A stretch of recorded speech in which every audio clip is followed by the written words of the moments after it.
তোমরা যারা এবছর মাধ্যমিক পরীক্ষা দিয়েছো এবং কিছুদিন বাদেই তোমরা ক্লাস 11-এ উঠবে, তোমরা ইতিমধ্যে জানো যে তোমাদের সিলেবাসে একটা বড় পরিবর্তন এসেছে। তোমাদের পরীক্ষা পদ্ধতিতেও হয়েছে সেমিস্টার পদ্ধতি। তো প্রথম সেমিস্টারে একেবারে প্রথমেই তোমাদের রয়েছে বিভূতিভূষণ বন্দ্যোপাধ্যায়ের পুঁইমাচা গল্পটি। এই গল্পটি আমি এখন সম্পূর্ণটা পাঠ করে তোমাদের শোনাবো। তোমরা যদি এই পিডিএফটা চাও তাহলে আমাকে কমেন্ট বক্সে জানিও, তাহলে আমার টেলিগ্রাম গ্রুপের লিঙ্ক আমার চ্যানেলে দেওয়া আছে, সেখানে তোমরা যুক্ত হয়ে যাও। আমি সেখানে পিডিএফটা দিয়ে দেব, আর গল্পটা পুরোটা শুনতে থাকো। বিভূতিভূষণ বন্দ্যোপাধ্যায়ের লেখা পুঁইমাচা এই গল্পটি প্রথম প্রকাশিত হয়েছে প্রবাসী পত্রিকায় 1331 বঙ্গাব্দের মাঘ সংখ্যায়, এবং এরপরেই এটি বিভূতিভূষণের মেঘমল্লার নামক গল্পগ্রন্থের অন্তর্ভুক্ত হয়েছে। পুঁইমাচা। সহায় হরি চাটুর্যে উঠানে পা দিয়ায় স্ত্রীকে বলিলেন, একটা বড় বাটি কি ঘটি যা হয় কিছু দাও তো, তারক্ষুরও গাছ কেটেছে, একটু ভালো রস আনি। স্ত্রী অন্নপূর্ণা খড়ের রান্নাঘরের দাওয়ায় বসিয়া শীতকালের সকালবেলা নারিকেল তেলের বোতলে ঝাঁটার কাঠি পুড়িয়া 2 আঙ্গুলের সাহায্যে ঝাঁটার কাঠি লগ্ন জমানো তেলটুকু সংগ্রহ করিয়া চুলে মাখাইতেছিলেন। স্বামীকে দেখিয়া তাড়াতাড়ি গায়ের কাপড় একটু টানিয়া দিলেন মাত্র, কিন্তু বাটি কি ঘটি বাহির করিয়া দিবার জন্য বিন্দুমাত্র আগ্রহ তো দেখাইলেন না, এমনকি বিশেষ কোনো কথাও বলিলেন না। সহায় হরি অগ্রবর্তী হইয়া বলিলেন, কি হয়েছে, বসে রইলে যে, দাও না একটা ঘটি। আহ, খেন্তি টেন্তি সব কোথায় গেল এরা, তুমি তেল মেখে বুঝি ছোবে না? অন্নপূর্ণা তেলের বোতলটি সরাইয়া স্বামীর দিকে খানিকক্ষণ চাহিয়া রহিলেন, পরে অত্যন্ত শান্ত সুরে জিজ্ঞাসা করিলেন, তুমি মনে মনে কি ঠাউরেছ বলতে পারো? স্ত্রীর অতিরিক্ত রকমের শান্ত সুরে সহায় হরির মনে ভীতির সঞ্চার হইল।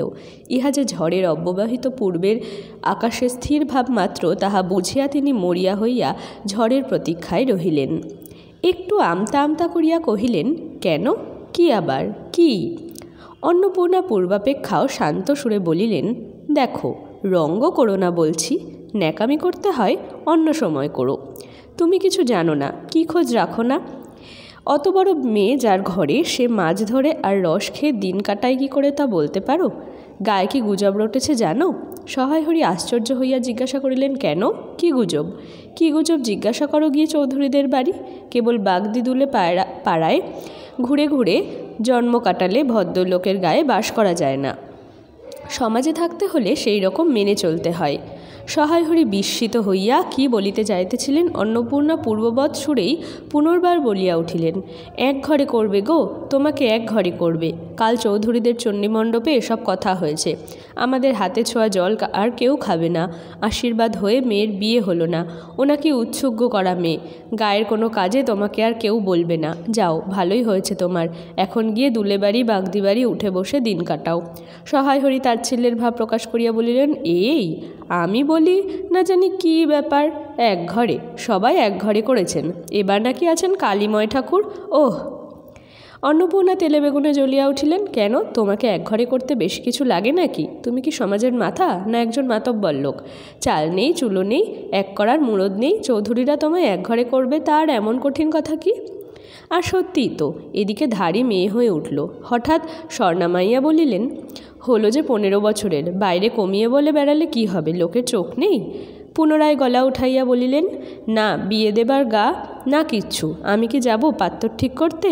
সশরীরে যতক্ষণ স্ত্রীর সম্মুখে বর্তমান থাকিবেন, স্ত্রীর গলার সুর ততক্ষণ কমিবার কোনো সম্ভাবনা নাই।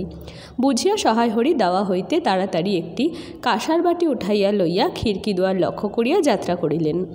কিন্তু খিড়কি দুয়ারের একটু এদিকেই কি দেখিয়া হঠাৎ থামিয়া গেলেন এবং আনন্দপূর্ণ স্বরে বলিয়া উঠিলেন, এসব কি রে খেন্তিমা, এসব কোথা থেকে আনলি? ওহ, এই যে 14-15 বছরের একটি মেয়ে আর 2টি ছোট ছোট মেয়ে পিছনে লইয়া বাড়ি ঢুকিল। তাহার হাতে এক বোঝা পুঁইশাক, ডাঁটাগুলি মোটা ও হলদে চেহারা, যেন মনে হয় কাহারা পাকা পুঁই গাছ উপড়াইয়া ফেলিয়া উঠানের জঙ্গল তুলিয়া দিতেছিল। মেয়েটি তাহাদের উঠানের জঞ্জাল প্রাণপণে লইয়া আনিয়াছে। ছোট মেয়ে দুটির মধ্যে একজনের হাত খালি, অপরটির হাতে গোটা 2-3 পাকা পুঁই পাতার জড়ানো কোনো দ্রব্য। বড় মেয়েটি খুব লম্বা, গোলগাল চেহারা, মাথার চুলগুলো কৃষ্ণ ও অগোছালো, বাতাসে উড়িতেছে, মুখখানা খুব বড়, চোখ দুটো ডাগর ডাগর ও শান্ত। সরু সরু কাচের চুড়িগুলো 2 পয়সা ডজনের একটি সেফটি পিন দিয়া একত্র করিয়া আটকানো। পিনটির বয়স খুঁজিতে চাইলে প্রাগৈতিহাসিক যুগে গিয়া পড়িতে হয়। এই বড় মেয়েটির নামই বোধ হয় খেন্তি, কারণ সে তাড়াতাড়ি পিছন ফিরিয়া তাহার পশ্চাৎবর্তিনীর হাত হইতে পুঁই পাতা জড়ানো দ্রব্যটি লইয়া মেলিয়া ধরিয়া বলিল, চিংড়ি মাছ বাবা। গয়া বুড়ির কাছ থেকে রাস্তায় নিলাম, দিতে চায় না, বলে তোমার বাবার কাছে আর দিনকার দরুন 2 পয়সা বাকি আছে। আমি বললাম, দাও গয়া পিসি, আমার বাবা কি তোমার 2 পয়সা নিয়ে পালিয়ে যাবে? আর এই পুঁইশাকগুলো ঘাটের ধারে রায় কাকা দিয়ে বললে, নিয়ে যা, কেমন মোটা মোটা। অন্নপূর্ণা দেওয়া হইতেই অত্যন্ত ঝাঁঝের সহিত চিৎকার করিয়া উঠিলেন, নিয়ে যা? আহা, কি অমর্ত্যই তোমাকে তাড়া দিয়েছে। পাকা পুঁই ডাঁটা কাঠ হয়ে গিয়েছে, 2 দিন পরে ফেলে দিত, নিয়ে যা। আর উনি তাদের আগাছা উঠিয়ে নিয়ে এসেছেন, ভালোই হয়েছে, তাদের আর নিজেদের কষ্ট করে কাটতে হলো না। যত পাথুরে বোকা সব মরতে আসে আমার ঘাড়ে। ধাড়ি মেয়ে, বলে দিয়েছি না তোমায় বাড়ির বাইরে কোথাও পা দিও না।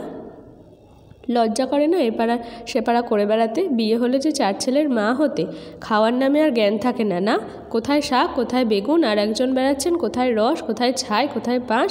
ফেল বলছি ওসব ফেল। মেয়েটি শান্ত অথচ ভয় মিশ্রিত দৃষ্টিতে মার দিকে চাহিয়া হাতের বাঁধন আলগা করিয়া দিল।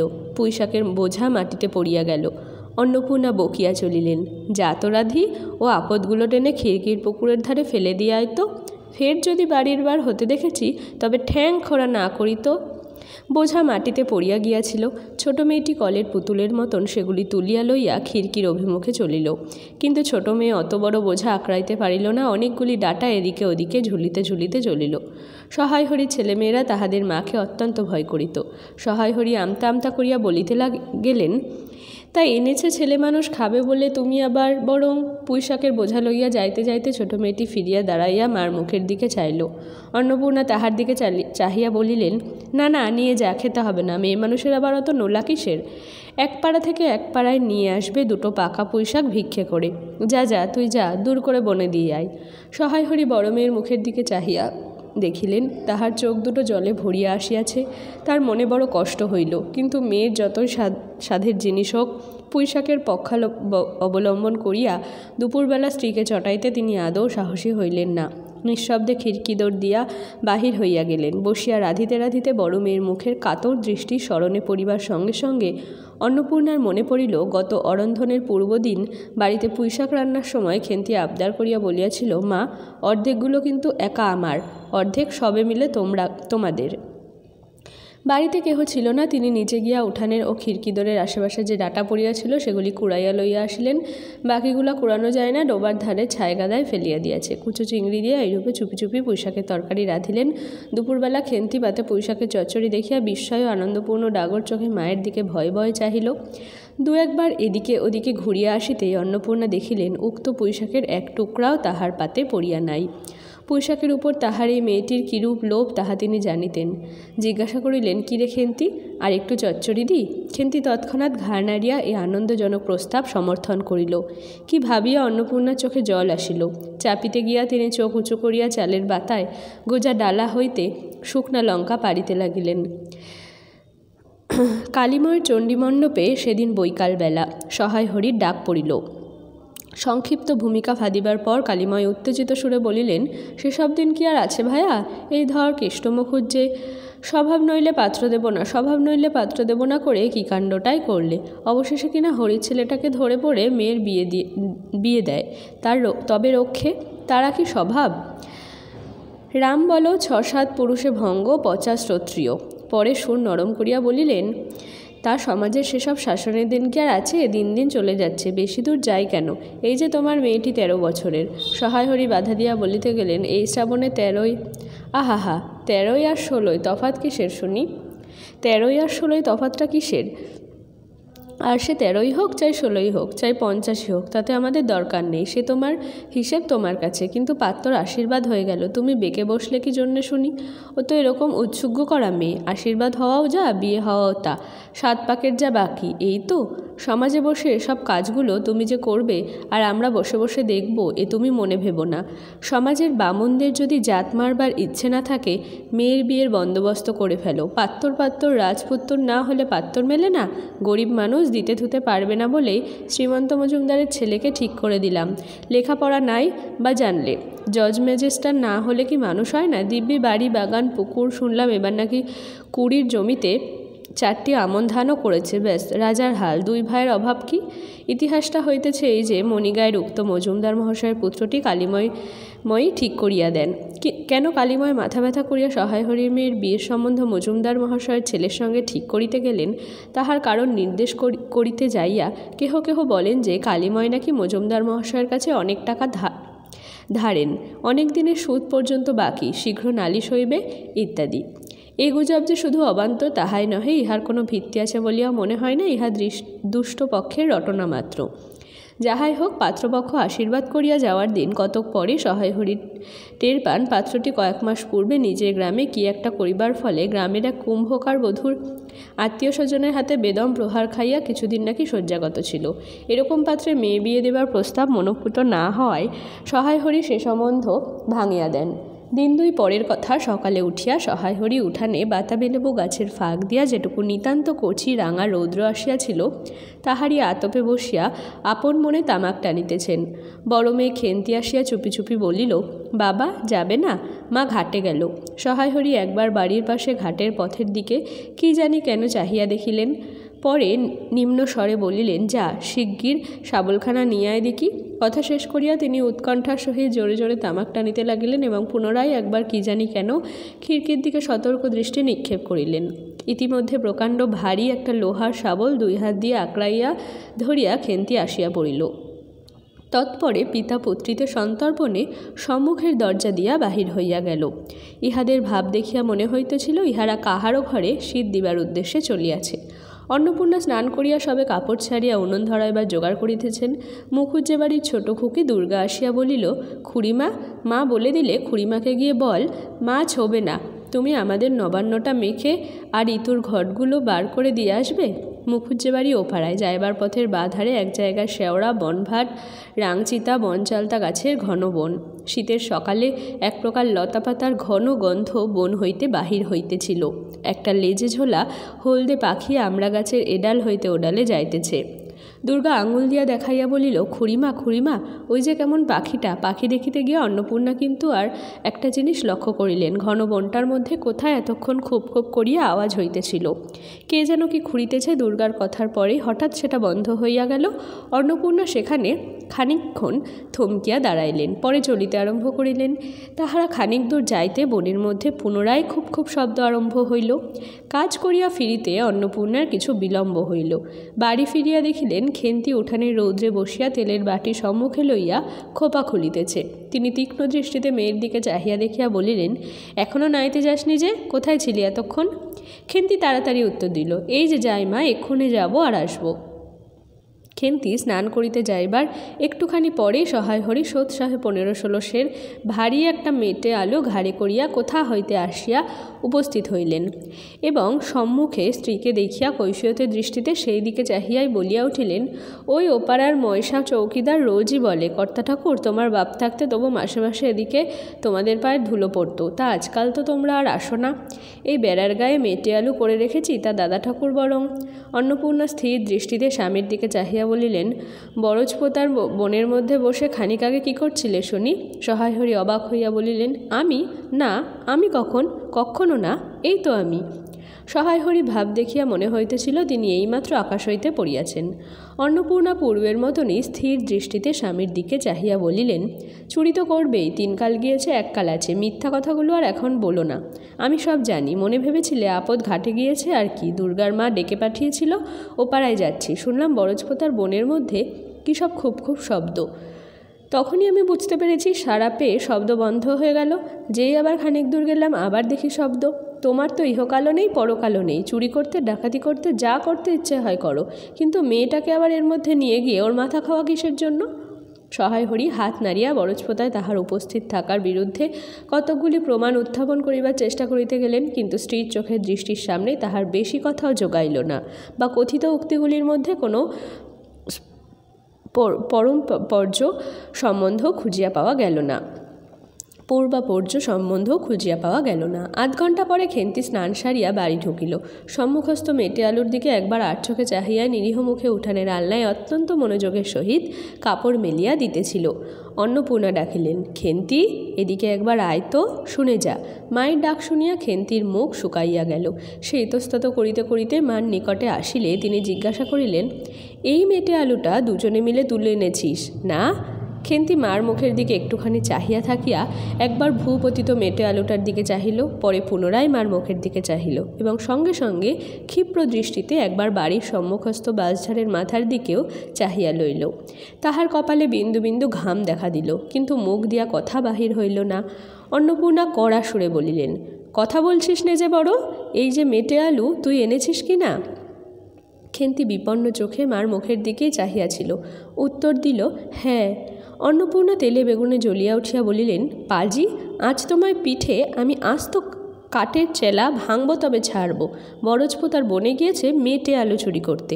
সোমত্ত মেয়ে বিয়ের যোগ্যী হয়ে গেছে কোন কালে।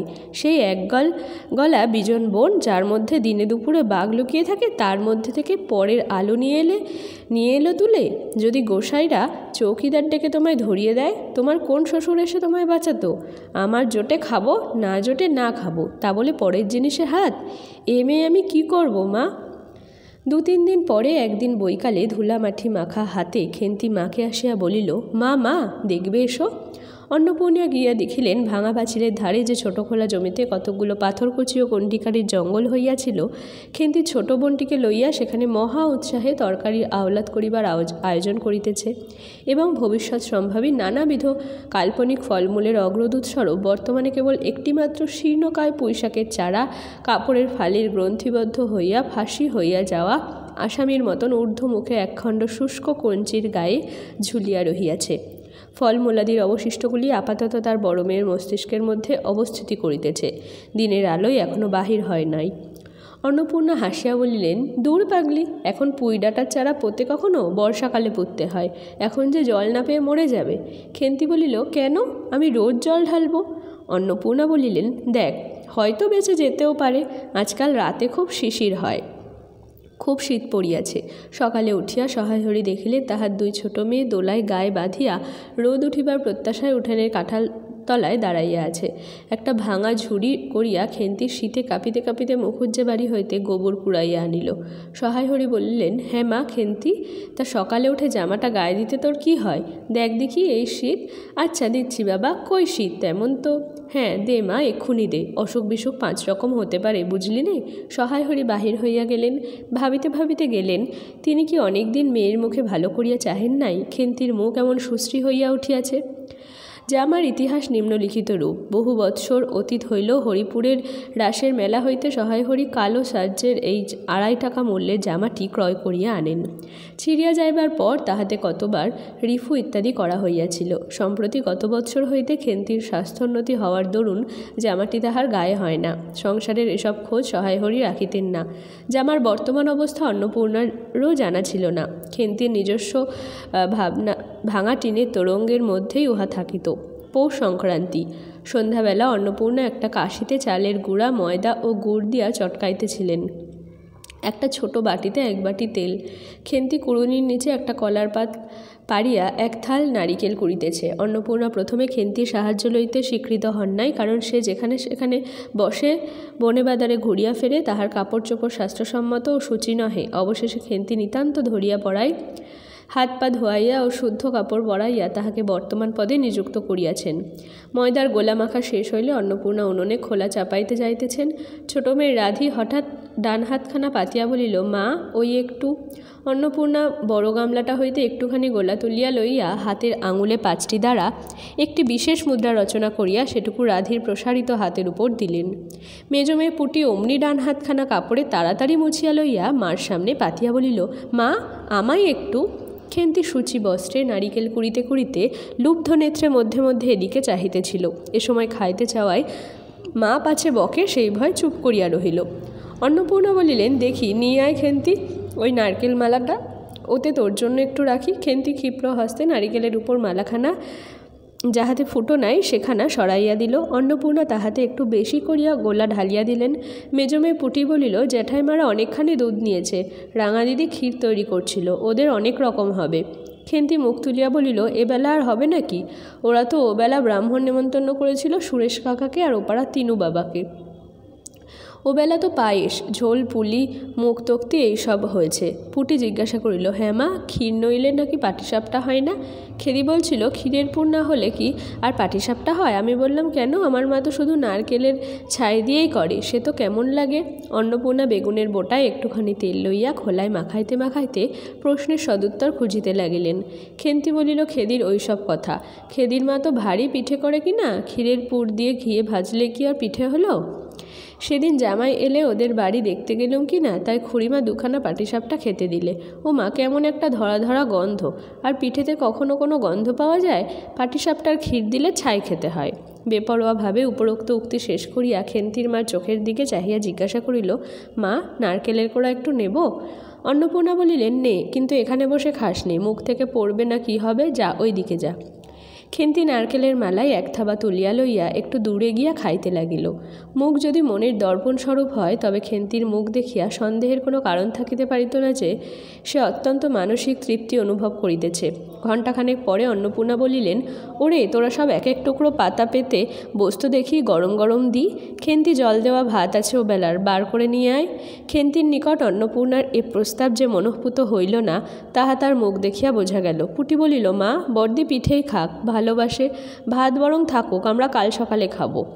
খান কয়েক খাইবার পরে মেজমেয়ে পুটি খাইতে চাহিল না, সে নাকি অধিক মিষ্টি খাইতে পারে না। সকলের খাওয়া শেষ হইয়া গেলেও খেন্তি তখনও খাইতেছে।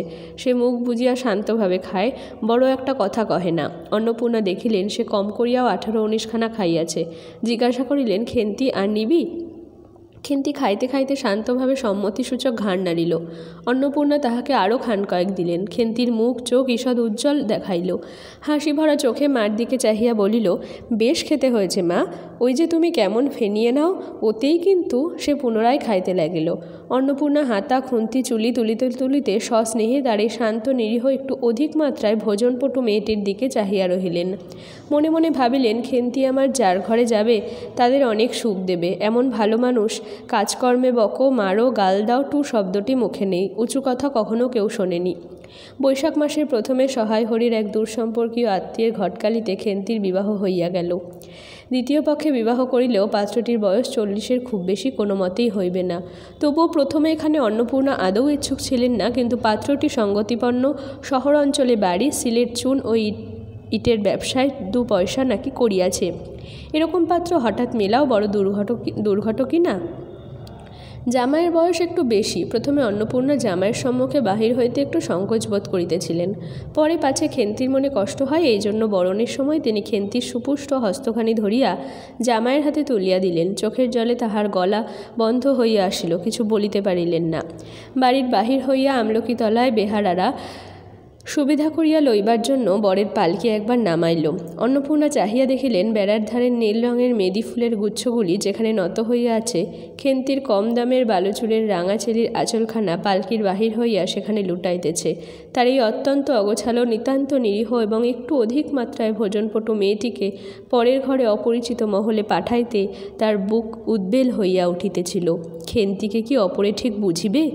যাইবার সময় খেন্তি চোখের জলে ভাসিতে ভাসিতে সান্ত্বনার সুরে বলিয়াছিল, মা, আষাঢ় মাসে আমাকে এনো, বাবাকে পাঠিয়ে দিও, 2 মাস তো। ও পাড়ার ঠান দিদি বলিলেন, তোর বাবা তোর বাড়ি যাবে কেন রে? আগে নাতি হোক তবে তো। খেন্তির মুখ লজ্জায় রাঙা হইয়া উঠিল। জল ভরা ডাগর চোখের উপর একটুখানি লাজুক হাসির আভা মাখাইয়া সে একগুঁয়েমি সুরে বলিল, না, যাবে না বই কি, দেখো তো কেমন না যান। ফাল্গুন চৈত্র মাসের বৈকালবেলা উঠানের মাচায় রৌদ্রে দেওয়া আমসত্ত্ব তুলিতে তুলিতে অন্নপূর্ণার মন হু হু করিত। তার অনাচারী লোভী মেয়েটি আজ বাড়িতে নাই যে, কোথা হইতে বেড়াইয়া আসিয়া লজ্জাহীনার মতন হাতখানি পাতিয়া মিনতির সুরে অমনি বলিবে, মা, বলবো একটা কথা, ওই কোণটা ছিঁড়ে একটুখানি। 1 বছরের উপর হইয়াছে, পুনরায় আষাঢ় মাস, বর্ষা শেষ নামিয়াছে। ঘরের দাওয়ায় বসিয়া সহায় হরি প্রতিবেশী বিষ্ণু সরকারের সহিত কথা বলিতেছেন। সহায় হরি তামাক সাজিতে সাজিতে বলিলেন, ও তুমি ধরে রাখো, ওরকম হবেই দাদা। আমাদের অবস্থার লোকের ওর চেয়ে ভালো কি আর জুটবে? বিষ্ণু সরকার তালপাতার চাটাইয়ের উপর উবু হইয়া বসিয়াছিলেন। দূর হইতে দেখিলে মনে হইবার কথা তিনি রুটি করিবার জন্য ময়দা চটকাইতেছেন। গলা পরিষ্কার করিয়া বলিলেন, না সব তো আর, তাছাড়া আমি যা দেব নগদই দেব। তোমার মেয়েটির হয়েছিল কি?